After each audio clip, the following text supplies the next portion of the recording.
देश भर के लाखों छात्रों के भविष्य पे उठ रहा है सवालिया निशान। नीट पेपर लीक मामला, कहाँ चूक हो गया सरकार को जो कि इस तरह के पेपर लीक हो रहे हैं। इन्हीं सब मुद्दों पे हम जानेंगे एडवोकेट मुकेश भाई यादव से, क्या इस तरह के जो दोषी लोग हैं क्या उनको सज़ा मिलेगी, कब मिलेगी, इस पे कोई कठोर कदम उठाया जाएगा, क्या इसी तरह से बच्चों के भविष्य के साथ खिलवाड़ किया जाएगा। नमस्कार मुकेश भाई।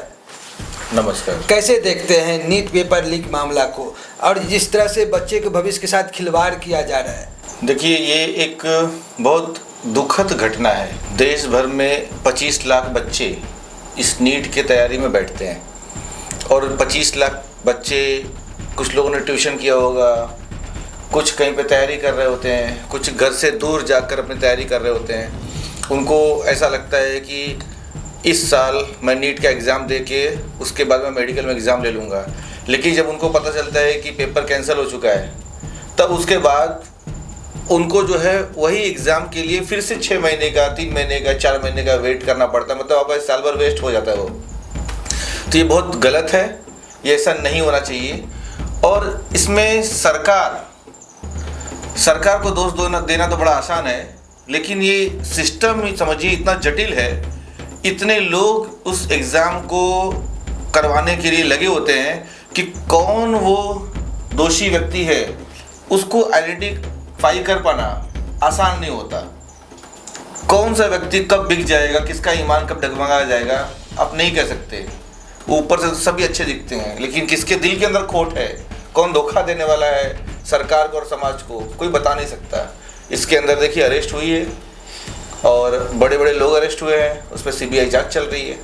सर, जिस तरह से सरकार पे या फिर जो कार्य प्रणाली है उस पे सवालिया निशान उठ रहे हैं और जिस तरह से भरोसा डगमगा रहा है जनता का, तो क्या ये भरोसा वापस ला पाएगा, जीत पाएंगे क्या? जब नोटबंदी हुई थी तो उस समय लोगों ने बोला कि अरे नोटबंदी क्यों हो रही है। उसके बाद कोविड आ गया और कोविड आने के बाद में जब जनता एक जगह पर थी तो इसी नोटबंदी आई थी। नोटबंदी के बाद सरकार ने, और नोटबंदी के पहले जो है एक डिजिटल प्लेटफॉर्म लेकर आया था, तो बहुत ज़्यादा फ़ायदा जो है लोगों को डिजिटल प्लेटफॉर्म का मिला। एक एग्ज़ाम का पैटर्न होता है ORM, एक होता है आपका CBT का मतलब कि कंप्यूटर बेस्ड टेस्ट, कंप्यूटर के ऊपर टेस्ट होता है। तो भारत जैसे देश में जहाँ पर जनसंख्या 150 करोड़ के आसपास हो चुकी है और 1,34,000 जो है आपके नीट की सीट होती हैं पूरे देश भर में, जिसमें 25 लाख बच्चे एग्ज़ाम देते हैं। तो 25 लाख बच्चों के एग्ज़ाम देने के लिए अब तक उतना बड़ा एक सिस्टम, इकोसिस्टम नहीं बन पाया था। सरकारों ने प्रयत्न किया, क्योंकि ये इस प्रकार की घटना पहली बार नहीं हुई है। ये 1968 से चालू हुई थी और आज 2026 में भी हुई है। तो निरंतर ये घटना होती है, कोई ना कोई पकड़ा जाता है, बाद में वो मैटर लोग भूल जाते हैं, किसको याद नहीं रहता कि पिछली बार कब हुआ था। तो जब तक हम CBT पर नहीं आएंगे तब तक इसका कोई समाधान नहीं है।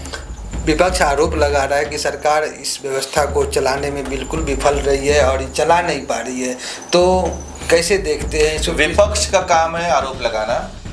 विपक्ष जो है ऑपरेशन सिंदूर पर भी आरोप लगाया था, विपक्ष ने नोटबंदी पर आरोप लगाया था, विपक्ष ने कोविड के टाइम पे आरोप लगाया था।